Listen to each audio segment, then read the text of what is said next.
Hello there, this is Welsh ASMR 82. Hey, how you doing? In today's video we are going to look at the final week of the footballing calendar in Europe, most of Europe. A couple of you obviously are still well underway: Ireland, Finland, Sweden, Norway, a couple of others, Iceland. So not you, but the rest of us have all finished, and we're going to talk about all the things that have happened. It's been a crazy end of the season. Talking about crazy, look at this. This is how dedicated I am to you, okay? So it is, let me get my watch. It's 10:20 at night. Oh, you can just see it there, look. 10:20 at night, and we're in a heat wave in Wales. It is 28 degrees Celsius in my room as I record this at 10:20 at night. I am dying. But I'm dedicated, so let's do this. So apologies if I get through it a little bit quicker. I wanted to spend ages on it, but I might melt into a puddle on the floor. Okay, shall we get going? Let's talk Premier League. It was more or less sewn up. There are a couple of things that we just needed to know. Congrats to Arsenal. I think I said it last week, but still, congrats to Arsenal, who are official champions. I haven't seen them as champions since I was just leaving school and going to do my A-levels. So let's just check actually what exactly is the date. So we're now of the Premier League. 2003. Oh no, I was in university actually. 2003. I finished school that year. I sort of around finishing my A-levels there, and I was towards the end of my degree there. So yeah, since I was basically still in education. So yeah, Arsenal, congratulations. Man City second. Bit of a shocker. Some of the gossip we're going to talk about today. Guardiola is leaving a year early. Don't know if it's got anything to do with the charges in place. That's the rumour mill, but I don't really think so. He probably just wants a new challenge or something. Let me know what you think about that. They're talking about Enzo Maresca coming in as a replacement. I don't really think that that's a good option, to be honest with you. Chelsea fans, let me know what you think about that. Man United finishing third. They've appointed Carrick. Obviously, he's done an amazing job on a permanent deal. Although that's not always worked in theory, but he's done a very good job. Let's see what happens when they support him over the summer. Bruno Fernandes broke a record for the most assists in a Premier League season, so well done to him. Aston Villa, after that terrible start to the season, have managed to finish fourth, so well done to them. And of course they won the Europa League, so they would have qualified for the Champions League twice. And Liverpool having a very underwhelming season. Will Slot go? Salah obviously has left, and there's going to be a little bit of an overhaul, I think, in the summer. Bournemouth have had a sensational season again, up to 6th, within 3 points of Champions League. 3 points of Champions League. Sunderland came from nowhere on the last day, and they've managed to jump up to 7th. I think about a month ago I mentioned in one of these videos that there was a rumour going around that the manager, Régis Le Bris of Sunderland, would be sacked, despite the amazing season they've had, if they didn't get Europe this year, which I thought was absolutely ridiculous. I thought that was such a lie, and I thought they're never going to get Europe anyway. Wow, they have, and they're in the Europa League. And then Brighton, again, a tricky start for them too, but they've come on a very good run towards the end. Brentford miss out on goal difference after the sensational season that they've had. I'm just thinking, will Brentford actually get I suppose it depends on who wins Now this might represent the fact that Man City won the cup already, because normally you only have one Europa League in the league. So I think Sunderland got that spot already.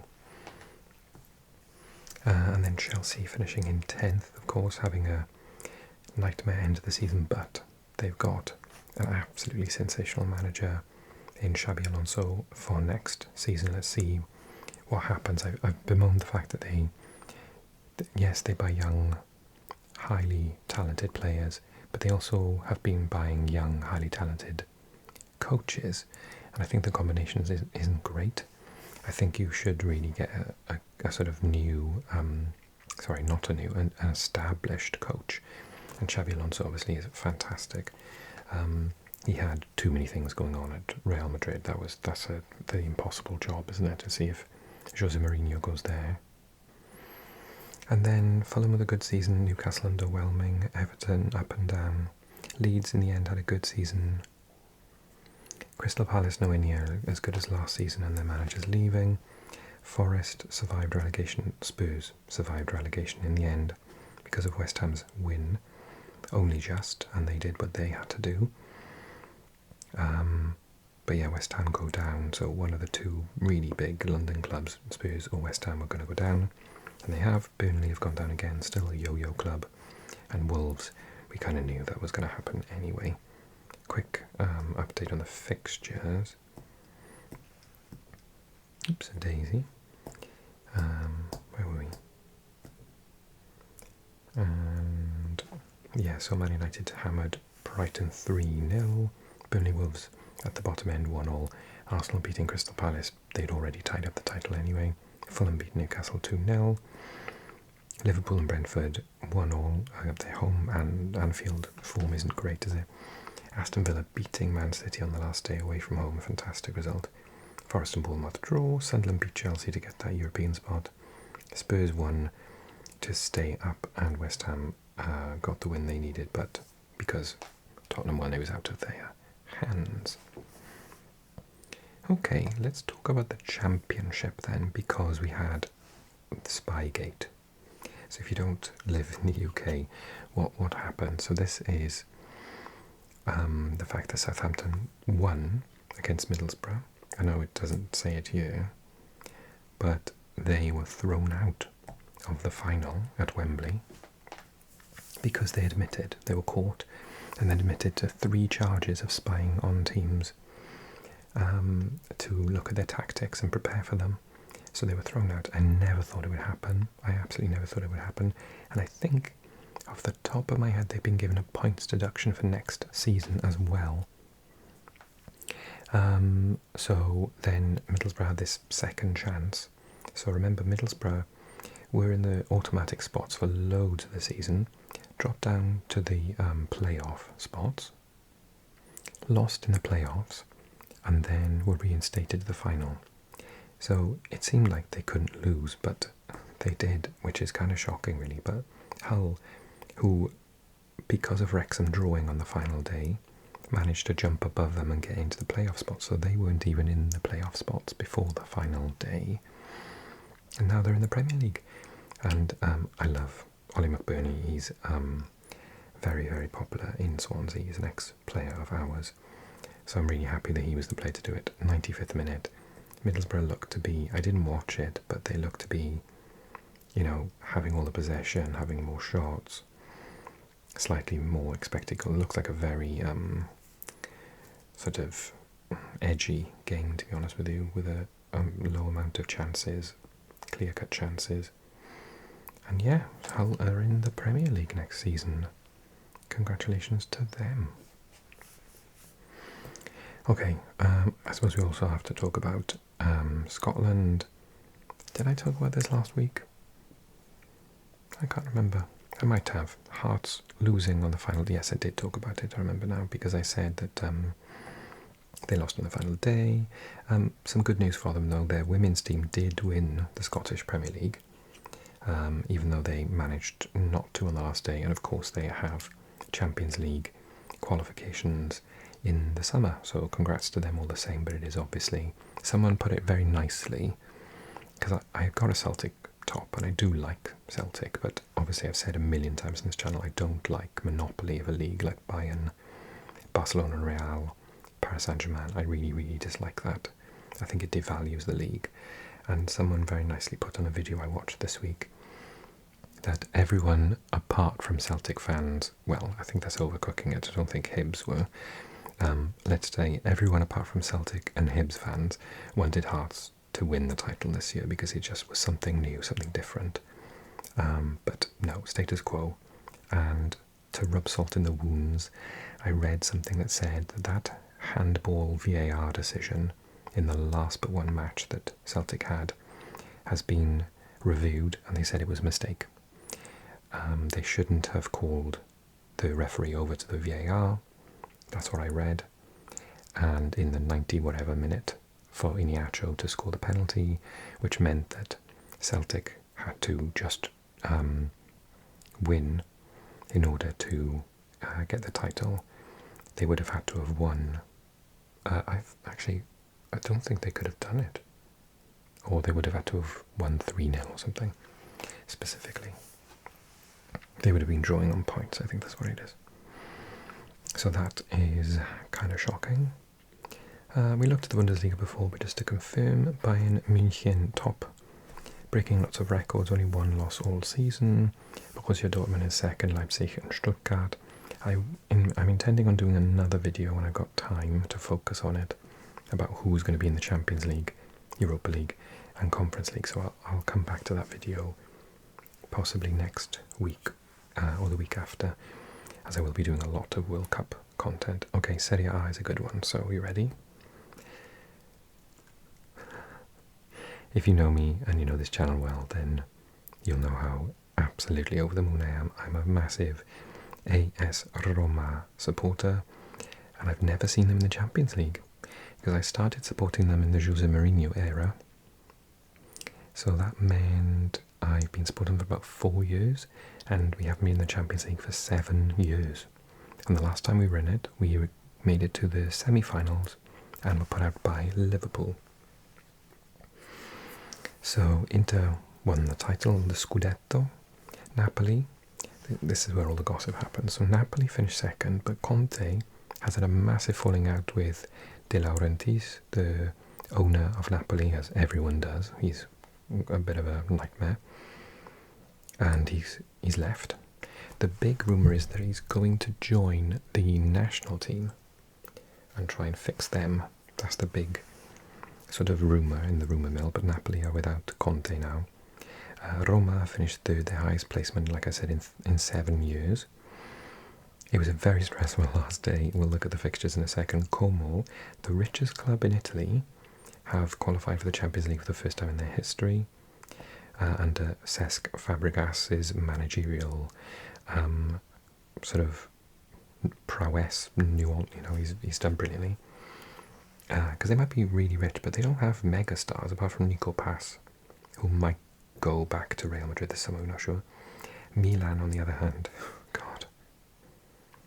So Milan didn't even qualify for Europe last year. They finished like 8th or 9th or something. And so that's unacceptable for a club of Milan's size, as you can imagine. And they got Allegri in to coach them, and they were second. They were going for the title at one point. Obviously they got Luka Modric. They've had a lot of injuries. Pulisic has been injured, Modric was injured.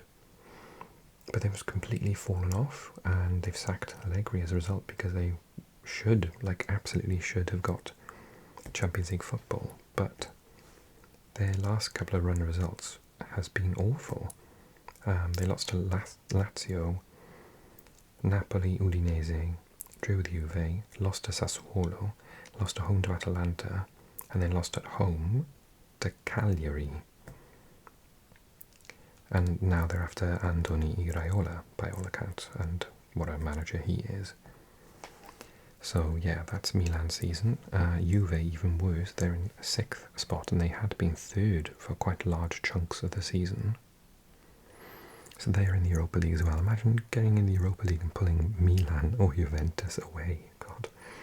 And Atalanta have made it up to 7th. Bologna made a bit of a fight in the end, but couldn't quite reach it.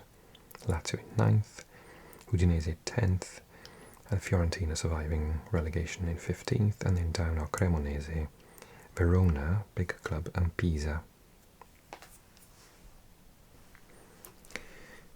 Okay, we have a result for the final. So the format in the Eredivisie is if you finish between 4th and usually 8th. But Alkmaar won the cup, so they weren't counted, so it went down to 9th and Groningen this year. Then you have a playoff for the Conference League, which I quite like the idea of. It makes it a bit more competitive. So you get 2 Champions League spots, a 3rd Champions League qualifier for Nijmegen, well done. Europa League for Twente, I believe. Oh no, are they in? No, they are in the conference as well. Alkmaar make it into Europa League, but then these Ajax, Utrecht, Heerenveen and Groningen go into the playoff, and top is against bottom, and then 6th in this case was against 8th. And I said to you, I bet Ajax don't want to get Utrecht in the final because they've lost to them home and away this season, and they took them all the way to penalties. So in extra time, Ekstraklasa scored a 96th minute. I did watch chunks of the game. Czechia then equalised. I turned it off at that point because I assumed that Ajax had won. And then I was watching the penalties and Utrecht lost. So Ajax are back in Europe. They're in the Conference League next season. Utrecht, with their departing manager Ron Jansen, miss out on European football for the second. Sorry, not for the second consecutive year, but they were in Europe this year and they won't be returning. Okay, we talked about Ligue 1 last time. I can't think of any gossip off the top of my head with this league. Oh, apart from, obviously, there's been a result of the cup. So I'm assuming Paris Saint-Germain won the cup. And that means that Monaco, who were out, not in with a chance of Europe, have got that Conference League spot. And that means that Rennes have gone up to the Europa League, by the looks of it. So that's happened by the looks of it. I am submising. Let me just see. Matches. No, that doesn't say who won the cup then. Let's have a look. Find the leagues. France. It's not spelled with 2 N's though. Is the Coupe de France. Oh, it was Lens beat Nice, who have been relegated, or are in the relegation playoff. There we are then, Lens have won the cup. Congratulations to them. I don't know why I paused it then. So that's an interesting one. Okay, so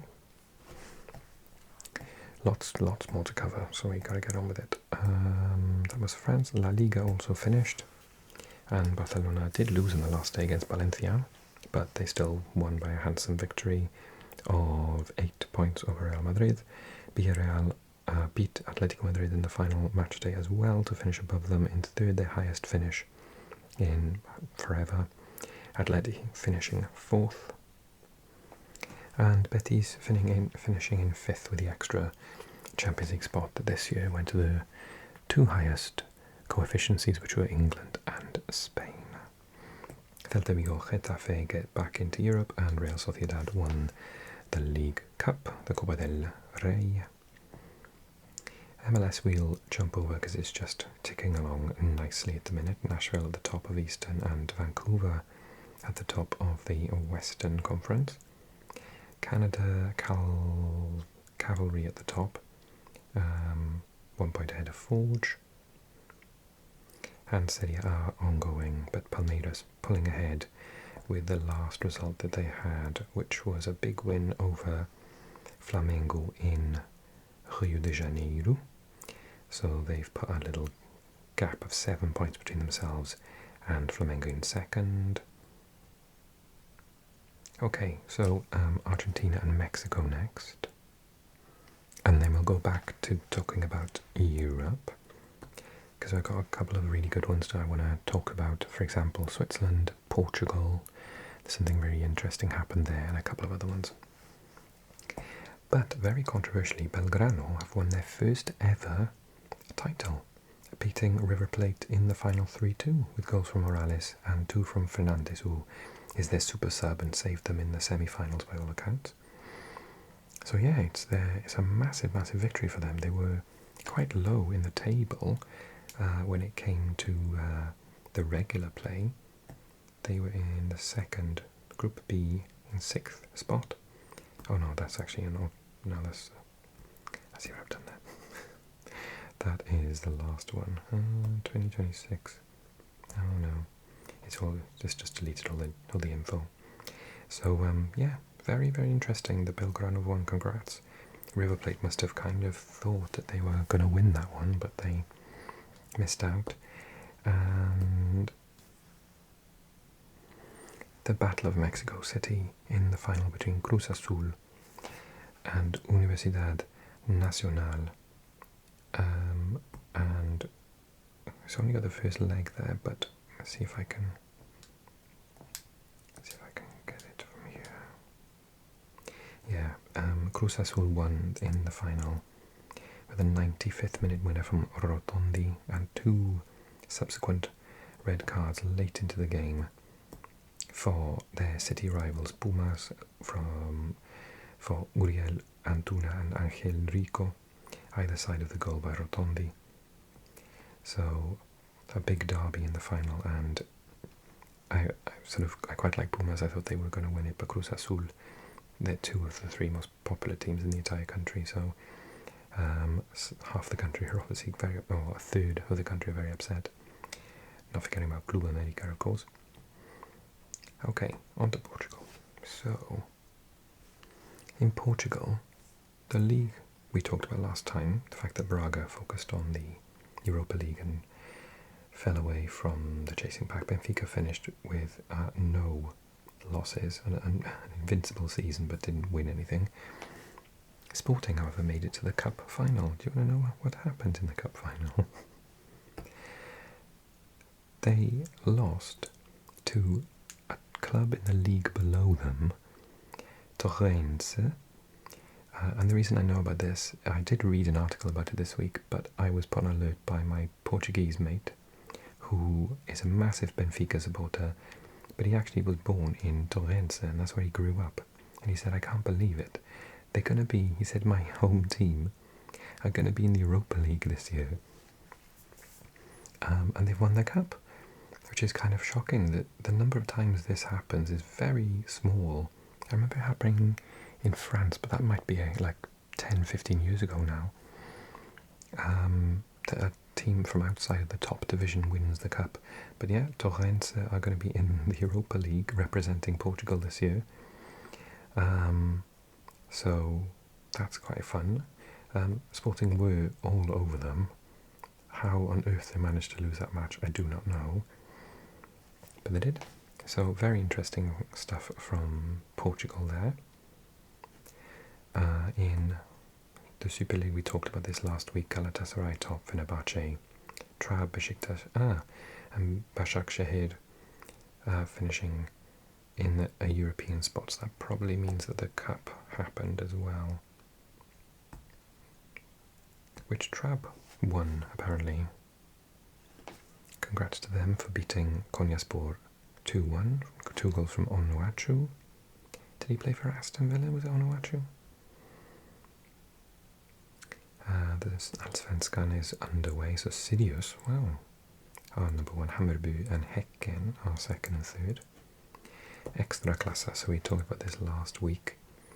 Okay, so all those spots are finished. So Legia Warszawa, no way. Legia Warszawa were in the relegation zone for the majority of the league season. But they somehow managed to find their way in 6th at the end. This league, look how tight it is. Actually, I didn't point that out. In Spain, there was a similar picture where someone was like 3 points from European qualification and 3 points from relegation or something. So yeah, Legia Warszawa, 49 points. So 38 went down.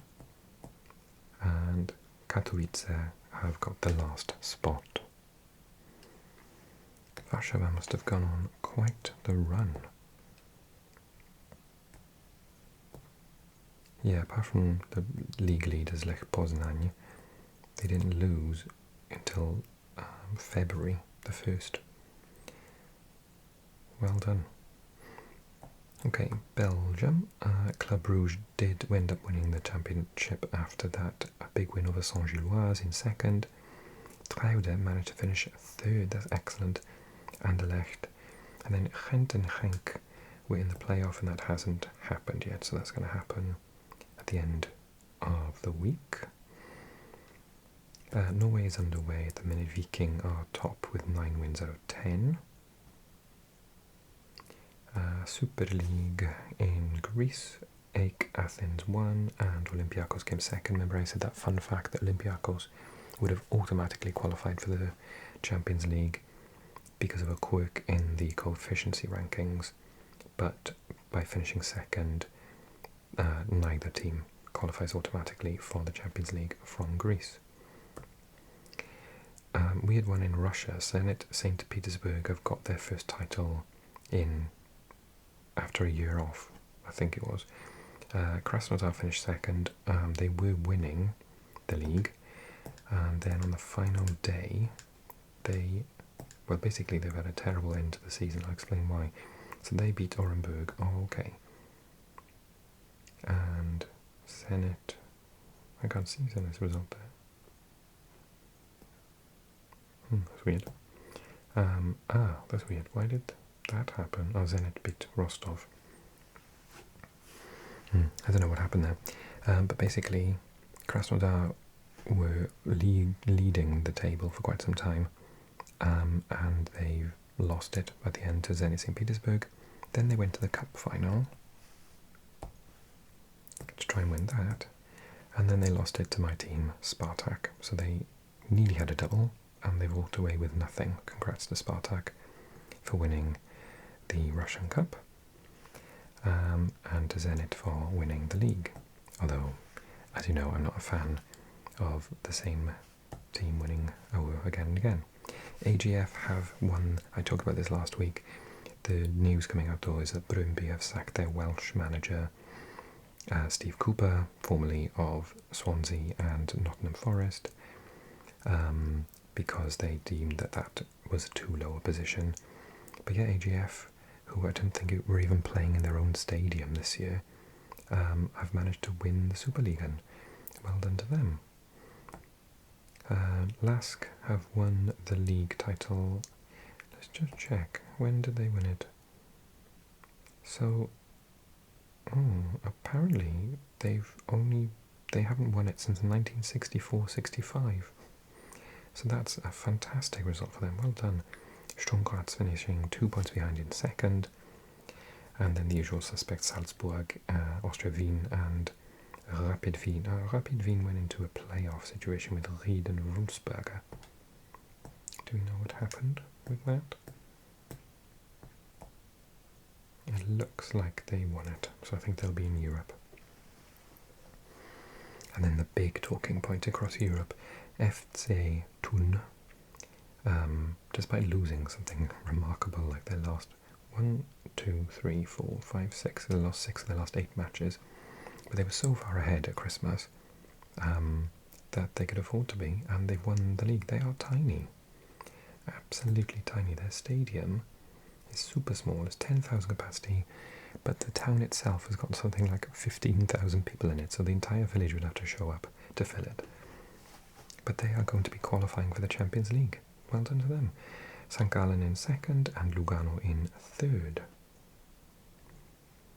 I talked about Czechia before, but that looks like Sigma Olomouc have qualified for maybe Europe, I guess, in the playoff. And in Ukraine, now I've been teasing us all year long, saying Dynamo Kiev are going to miss out on Europe, but on the last moment they managed to get it. It must be because of the cup winners. So Polisa Zhytomyr and Czerkasy have finished above them. Shakhtar winning the league, obviously. Does that mean that Shakhtar won the cup? No, someone did though. Maybe Czerkasy? Polisa Zhytomyr. Maybe Dynamo Kiev themselves won it. No, they would be in the Europa League if that were the case. Cup. Yeah, they did win it. Against Chernihiv. But if that's the case then... Oh yes, look, those two... That's weird. That caught me out. So the light blue is for the Conference League, and this is for the Europa League, the dark blue. So yeah, normally it would be Europa League, then Conference League, but yeah, there we are. And congrats to Auckland, because they've won the league. And of course, they're New Zealanders, they're not even Australian, and they won the league. So congratulations to them. I believe they won the table last year. The article I was reading was confusing, yeah, but they didn't win the knockout fixtures, right? Yeah, okay. So they made it to the semi-final. So they won the table, but they didn't win the cup. And this year they did, so well done to them. J-League is still ongoing, I believe. Although we do have a final between Kobe and Kawasaki Antlers. Is it Kawasaki Antlers? Kashima Antlers, excuse me. The K-League, I've still got some way to go. Yeah, there's nowhere near finishing, but currently FC Seoul is still top. And in the Saudi Pro League, we do have finally a Ronaldo winner at the top of the league, number 1. And then Al Hilal and Al Ahly in 2nd and 3rd, qualifying for the Asian Champions League next year. So there. I'm trying to think if I've forgotten to talk about something. There's so much to mention today. So many managerial changes and lots of controversies and cup winners. But I think we got through it. Okay, thank you so much for watching. I'm going to go take an ice shower and bath. And more FIFA World Cup content coming soon, as promised. Hopefully in 2 days when this weather quits and it goes back to being a normal 20 degrees Celsius in Wales. Okay, thanks everyone for watching. Do like the video, leave a comment if you're happy with your club's season, and subscribe. I, as promised, have bought more of these, so lots and lots of videos to come. And we'll do other videos. I'm going to do a prediction video for the World Cup, because it starts in like a week or so, and I'm going to do a kit review as well, so lots of content to come. Okay, see you soon. Thank you so much.